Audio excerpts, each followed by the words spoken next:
My sister literally pushed me away from the family table and said, "This is for winners only, Grace." But when the lawyer opened grandfather's will 30 minutes later, her face went white as she realized she'd just insulted the sole heir to a $50 million fortune. What happened next was the sweetest revenge I never saw coming. My name is Grace, and I need to tell you about the day my entire family's world turned upside down because of 4 words in my grandfather's will. 4 words that transformed me from the family outcast to the woman who would decide all of their futures. But let me start from the beginning, because this story isn't just about inheritance. It's about justice served on a silver platter at exactly the right moment. The Whitmore estate had been in our family for 3 generations, its sprawling gardens and marble columns representing old money and older traditions. Today, family members from across the country had gathered in the grand dining room, ostensibly to celebrate grandfather's life, but really to position themselves for whatever financial windfall his death might bring.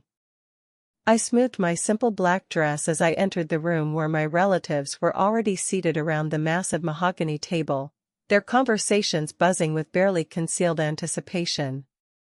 Crystal glasses caught the afternoon light streaming through floor-to-ceiling windows, and the scent of expensive perfume mixed with the aroma of catered delicacies that cost more than most people's monthly rent. "Grace." My cousin Jennifer waved me over with the enthusiasm of someone who needed witnesses for whatever performance she was about to give. "Come sit with us. We're sharing our favorite memories of grandfather." I approached the table where my sister Charlotte sat like a queen holding court, her designer suit perfectly pressed, her smile sharp enough to cut glass. She'd positioned herself at the head of the table, naturally assuming the role of family spokesperson as she had for the past decade. "Oh, Grace is here," Charlotte announced without looking up from her champagne flute. "How unexpected." The subtle emphasis on unexpected told me everything I needed to know about how my presence was being received by the family power structure. "Hello, Charlotte," I replied evenly, pulling out an empty chair beside my cousin Marcus. That's when Charlotte's hand shot out, her manicured fingers gripping the chair back with surprising force. "Actually," she said, her voice taking on that sickeningly sweet tone she'd perfected over years of social manipulation, "this table is for winners only." The conversations around us died as relatives turned to witness what was clearly going to be another public humiliation designed to remind everyone of my place in the family hierarchy. "Winners?" I repeated, genuinely confused by the sudden hostility. Charlotte's laugh tinkled like broken crystal. "Oh, Grace. Sweet, naive Grace. This is a conversation for family members who've actually accomplished something with their lives. People who've built successful careers, made grandfather proud, contributed something meaningful to the world." She gestured around the table at our relatives with theatrical grandeur. "Jennifer here just made partner at her law firm. Marcus closed that huge real estate deal last month. Uncle Richard's company went public." These are people who understand success, who speak the language of achievement. My cheeks burned as I felt every pair of eyes in the room evaluating my worthiness to sit among the family elite. "And me?" I asked quietly, though I already knew where this was heading. Charlotte's smile widened, revealing teeth as perfect and cold as pearls. "Well, darling, you're 30 years old and you work at a nonprofit." "A nonprofit that helps." "What was it? Homeless veterans?" "How wonderfully charitable of you, but hardly the kind of success story that belongs at this table." Uncle Richard nodded along, swirling his expensive whiskey with the confidence of someone who'd never doubted his own importance. "Charlotte's got a point, Grace. This family has always valued achievement, excellence, the drive to succeed in competitive markets.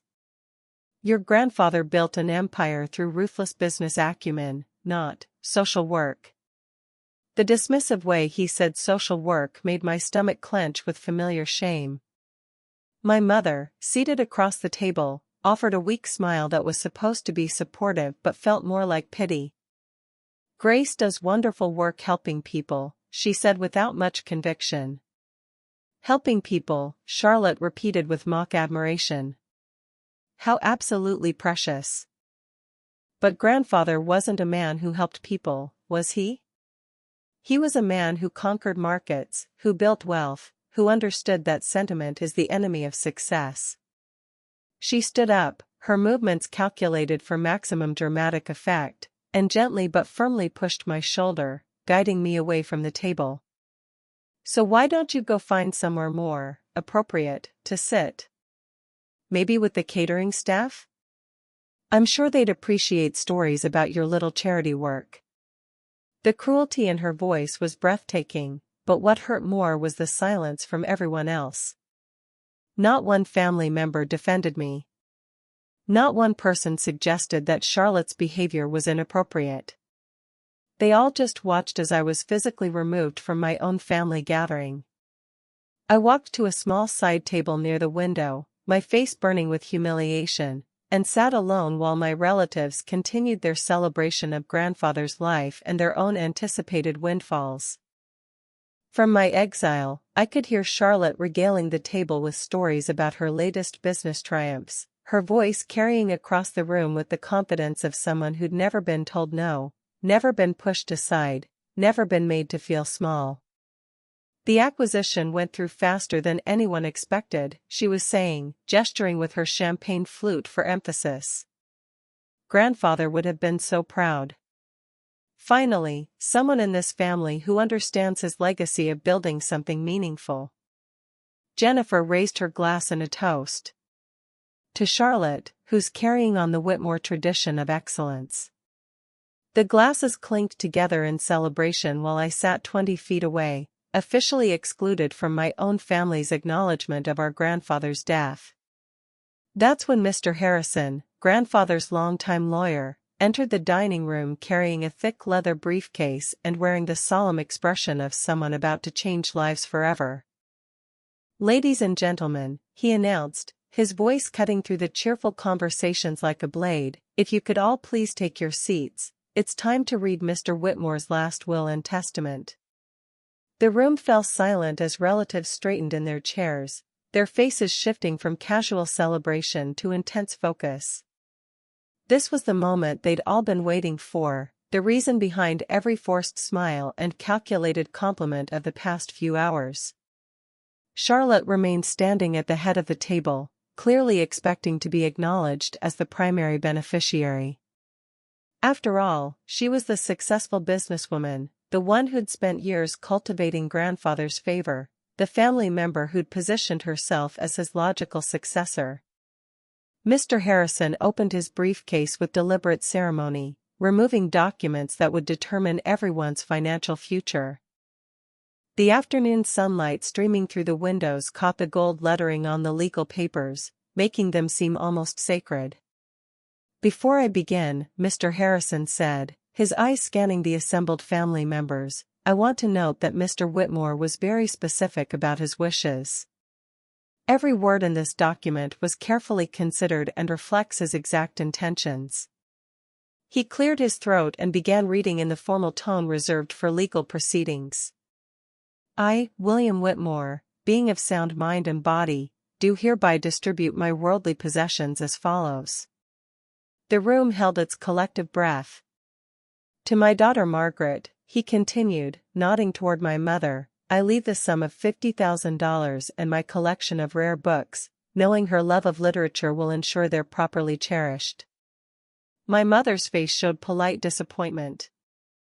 $50,000 was generous, but hardly the life-changing inheritance she'd hoped for.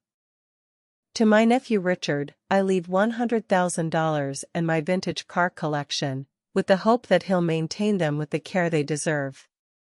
Uncle Richard's smile tightened. 100,000 was nice, but it wasn't empire-building money. Mr. Harrison continued through a list of smaller bequests, antiques to various cousins, jewelry to the women in the family, modest cash gifts that were thoughtful but not transformative. Charlotte's confidence grew with each relatively small bequest. If grandfather was distributing trinkets to everyone else, it meant the real money was coming to her. To my granddaughter Charlotte, Mr. Harrison read, and Charlotte's spine straightened with anticipation, I leave the sum of $25,000. The silence that followed was deafening. Charlotte's face went through a rapid series of expressions, confusion, disbelief, and dawning horror as she realized that $25,000 was her entire inheritance. I'm sorry, she said, her voice cracking slightly, did you say $25,000? There must be some mistake. Mr. Harrison looked up from the documents with professional sympathy. No mistake, Ms. Whitmore. $25,000. The family exchanged glances of confusion and growing concern. If Charlotte, the obvious favorite, was only receiving $25,000, where was the real money going? However, Mr. Harrison continued, and the room focused on him with laser intensity, the remainder of my estate, including all business holdings, real estate properties, investment portfolios, and liquid assets totaling approximately $50 million, I leave to my granddaughter Grace Whitmore. The words hit the room like a physical force. Champagne glasses slipped from nerveless fingers. Someone gasped audibly. I heard Jennifer make a strangled sound that might have been my name. But all I could focus on was Charlotte's face as the reality of what had just happened crashed over her like a tsunami of cosmic justice. Furthermore, Mr. Harrison continued, his voice cutting through the shocked silence, I appoint Grace as the executor of my estate, giving her complete authority over all financial decisions related to the distribution of assets. Charlotte stood frozen at the head of the table, her mouth opening and closing wordlessly as her brain struggled to process this complete reversal of fortune. I don't understand, she finally managed to whisper. There has to be a mistake. Grandfather and we had an understanding. I was his business successor, his protégé. Grace works at a nonprofit. Mr. Harrison reached into his briefcase and withdrew a sealed envelope with my name written in grandfather's distinctive handwriting. Mr. Whitmore asked me to give this to Grace after reading the will, he said, walking across the room to where I sat in stunned silence at my exile table. My hands trembled as I opened the envelope, aware that every person in the room was watching my every movement. The letter was written in grandfather's careful script, and as I read his words aloud, I could hear his voice speaking directly to my heart. My dearest Grace, if you're reading this, it means my final lesson in business has been delivered. You see, I've spent the last 5 years watching this family, really watching, and I've learned something important about character versus performance. Charlotte believes success means stepping on others to elevate yourself. She thinks leadership means excluding people who threaten your position. She spent years trying to impress me with her ruthless ambition, never realizing that I was horrified by her cruelty. But you, my dear granddaughter, have spent the same years helping veterans who society has forgotten. You've built programs that house the homeless, you've fought for people who have no voice, you've shown compassion where others see only inconvenience. That nonprofit work Charlotte dismissed so cruelly? I've been secretly funding it for 3 years. Every veteran you've housed, every life you've saved, every moment of dignity you've restored to someone who served our country, that was made possible by Whitmore family money, channeled through anonymous donations. You never knew because I wanted to see who you truly were when no one was watching, when there was no reward except the satisfaction of doing right. Charlotte thinks business is about conquering. You understand that true leadership is about lifting others up. She sees compassion as weakness. You've proven that kindness is the highest form of strength. The $50 million is yours not because you're my favorite, but because you're the only person in this family I trust to use wealth responsibly. You're the only one who understands that money is a tool for building better lives, not just a bigger bank account. Use it well, my dear. Change the world. And remember that your grandfather's proudest moment wasn't closing a business deal, it was watching you become the woman you are today. By the time I finished reading, tears were streaming down my face, but they weren't tears of sadness. They were tears of vindication, of love, of finally being seen and valued for who I truly was. Charlotte had collapsed into her chair, her face pale with shock and dawning understanding of how completely she'd misjudged everything. "This can't be legal," she said desperately, turning to Mr. Harrison. She manipulated him somehow. Grandfather was a businessman, not a bleeding heart. This will doesn't reflect his true wishes. Mr. Harrison's expression remained professionally neutral. "I can assure you that Mr. Whitmore was completely competent when he created this will. In fact, he updated it just 6 months ago, after what he described as a family gathering that showed him everything he needed to know about his grandchildren's true characters." I remembered that gathering, another dinner where Charlotte had publicly humiliated me for working with society's losers instead of pursuing real success. Uncle Richard leaned forward, his business instincts kicking in. "Grace, surely you'll want to discuss this with the family. 50 million is an enormous responsibility. Perhaps we could set up some kind of trust, with experienced family members helping to manage the assets." The presumption in his voice was breathtaking. Even now, even after everything that had just happened, they still believed they could manipulate and control me. I stood up from my little exile table, grandfather's letter still clutched in my hands, and walked to the head of the massive dining table where Charlotte sat in stunned silence. "You're right, Uncle Richard," I said calmly. $50 million is an enormous responsibility. Which is why I've already decided exactly how I'm going to use it. The room held its breath. "First," I continued, my voice growing stronger with each word, "I'm going to expand our veterans' housing program to every major city in the country. Grandfather's money is going to build transitional homes, job training centers, and mental health facilities for the men and women who served our nation." Charlotte's face crumpled as she realized her inheritance was going to fund the very work she'd spent years mocking. "Second," I said, looking directly at Jennifer, "I'm going to establish a legal aid foundation that provides free representation to homeless individuals fighting for their rights. Because apparently some people need to be reminded that everyone deserves dignity, regardless of their circumstances." Jennifer, who'd toasted Charlotte's success just minutes earlier, couldn't meet my eyes. "Third," I continued, turning to face Marcus, "I'm going to buy abandoned properties in low-income neighborhoods and renovate them into affordable housing. Because some of us believe that everyone deserves a safe place to live." Marcus shifted uncomfortably in his chair, probably thinking about all the gentrification projects he'd profited from over the years. "And finally," I said, my voice taking on the authority that comes with controlling $50 million, "I'm going to establish the William Whitmore Foundation for Compassionate Leadership, which will provide grants to individuals and organizations working to solve social problems through innovative, caring solutions."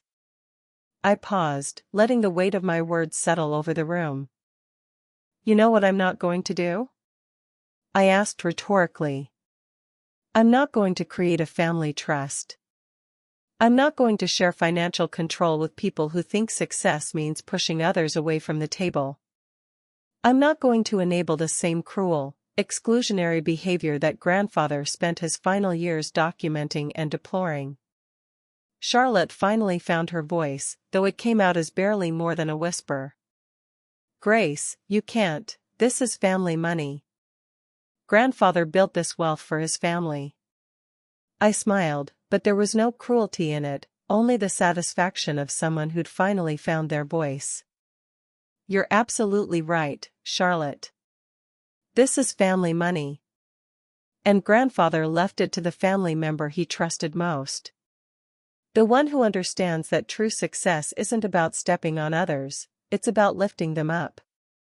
I walked back to my exile table, gathered my purse, and prepared to leave the room that had witnessed my humiliation and transformation.